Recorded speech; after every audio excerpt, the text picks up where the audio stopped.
जय माता दी दोस्तों, आपके अपने चैनल स्पिरिचुअल ऐसे में आपका स्वागत है। एक बार फिर मैं आपके लिए नई वीडियो लेकर आया हूँ। इस वीडियो में मैं आपको बताऊंगा कि कब से नवरात्र का प्रारंभ होने वाला है और कब तक ये नवरात्र रहेंगे, और नवरात्र में आपको कौन सी साधना करनी चाहिए जो आपके लिए विशेष फलदायी होगी, और बहुत सी बातें नवरात्रों के विषय में मैं आपको इस वीडियो में मैं बताऊँगा। तो वीडियो शुरू करते हैं।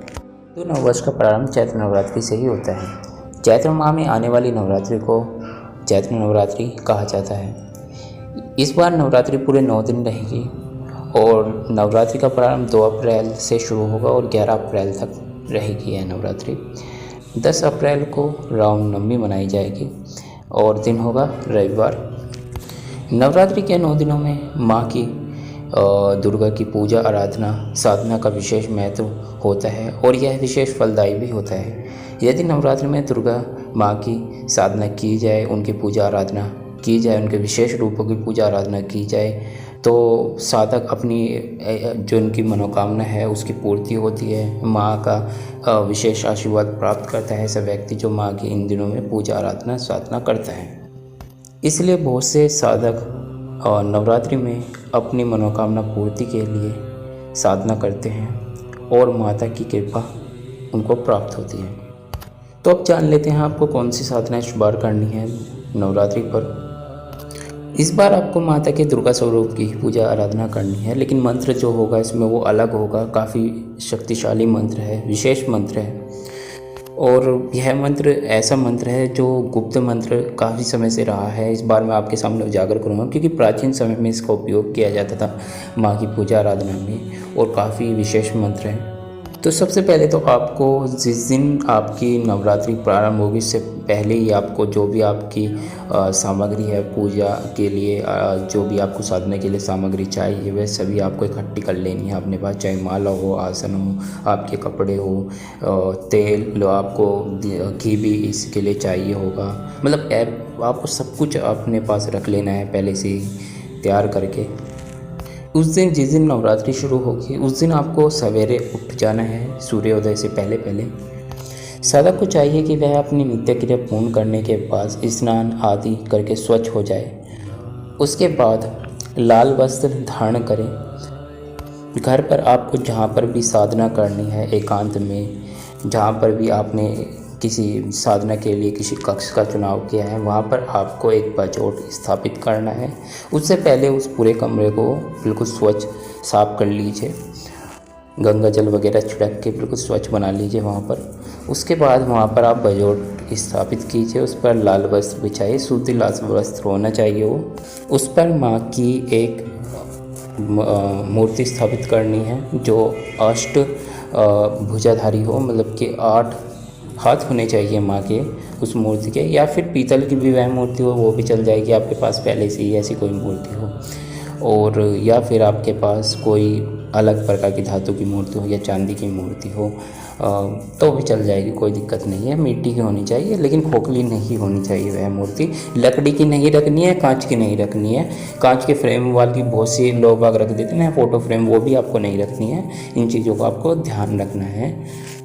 साधना के लिए आपको कुशा के आसन का उपयोग करना है। इस बार साधना के लिए वस्त्र आपके लाल होंगे, मैंने पहले ही आपको बताया।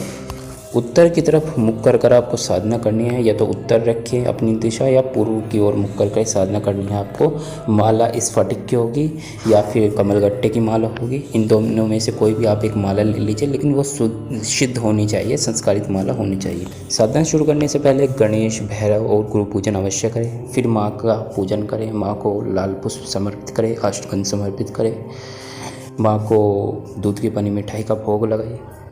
फिर आपको गणेश जी के, भैरव जी के और गुरु मंत्र की एक एक माला करनी है, और उसके बाद आपको माँ के इस सिद्ध मंत्र की आपको 51 माला रोजाना करनी है। मंत्र सुन लीजिए आप पहले।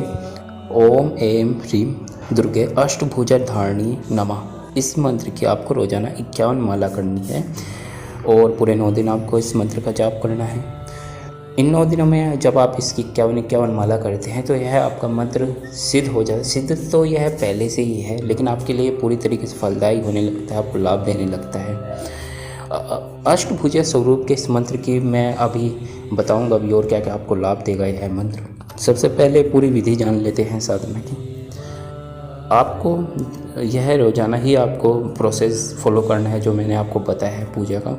उसके बाद आपको जब आपका आखिरी दिन होगा उस दिन आपको, जब आपका पूरा आखिरी दिन आप अपना पूरा जाप कर लेंगे, उस दिन आपको हवन करना है।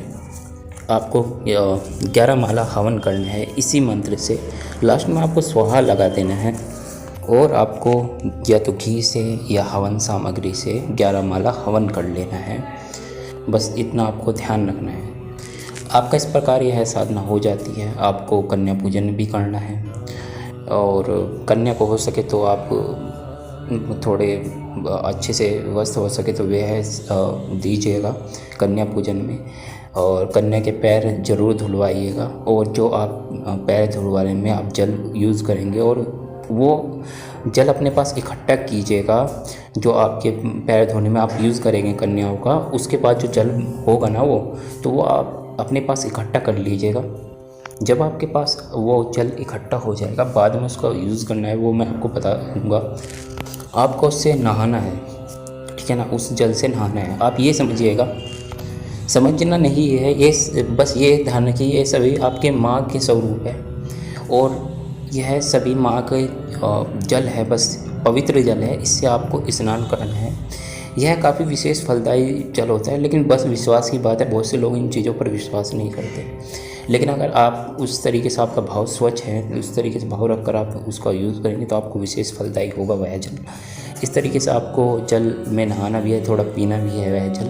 आपको जो भी रोग कष्ट आपके जीवन में आ रहा है वह दूर होगा। उसके बाद आपको करना क्या है, कन्याओं को फल भी जरूर दीजिएगा। दक्षिणा तो सभी देते हैं, फल भी आपको देना है कन्याओं को। इस तरीके से आपकी यह साधना पूर्ण हो जाती है। बस आप 9 कन्याओं को या 11 कन्याओं को आप भोजन कराएंगे। साधना के वही नियम हैं जो सभी साधनाओं में होते हैं। ब्रह्मचर्य का पालन आप बहुत से व्यक्ति व्रत भी रखते हैं, महिलाएं भी व्रत रखेंगी। महिलाएं तो विशेष तौर पर व्रत रखती हैं नवरात्रों में, जो पुरुष होते हैं वह भी रख सकते हैं, सभी रखेंगे जो भी रखना चाहते हैं नवरात्रों में व्रत।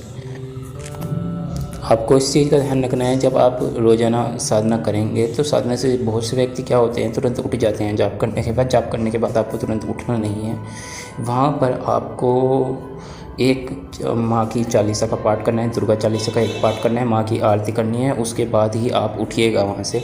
इन चीज़ों का ध्यान रखना है आपको। और इस साधना को आप संकल्प लेकर कीजिएगा साधना, और जो भी आपकी मनोकामना होगी वह पूर्ण होगी माँ की कृपा से।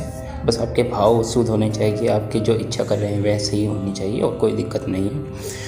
अब माँ के इस स्वरूप के बारे में जान लेते हैं, क्या स्वरूप यह कर सकता है। सबसे पहले तो यह आपका स्वरूप, माँ का यह स्वरूप जो है, जिस स्वरूप मैंने आपको अष्टभुजधारिणी स्वरूप की यह साधना जो आपको मैंने दी है, वह आपकी रक्षा सुरक्षा करता है। माँ की कृपा से आपकी रक्षा होती है और पूरी तरीके से आपकी रक्षा होती है। आपके जो, अगर आप किसी अपने मार्ग से भटक रहे हैं तो सही मार्ग पे आपको दिखाया जाता है माँ के माध्यम से।